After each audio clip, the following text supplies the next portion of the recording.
How to add an stroke to your particular text on Alight Motion. So hello guys, welcome back to my YouTube channel. If you also have a particularly existing project on your Alight Motion, and whether it's a video or a photo, and you just want to simply add a stroke to your particular text, so here's what I need to do.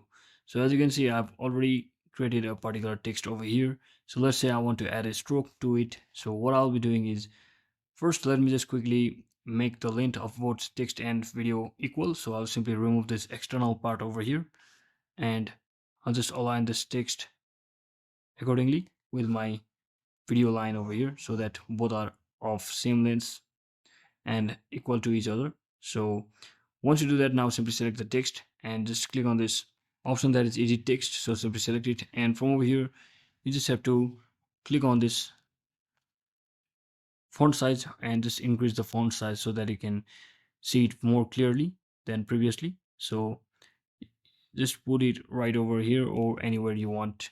And once you do all of that, now simply tap on this option that is border shadow. So once you select border and shadow, now you can just basically increase the stroke of how much you want. So left side is for decreasing and right side is for increasing the stroke. And now you just have to enable this option that is stroke, and just like that you have successfully put a or added a stroke on your particular text on Alight Motion. So that is it for today guys. Thanks for watching. Don't forget to like and subscribe. See you on the next one.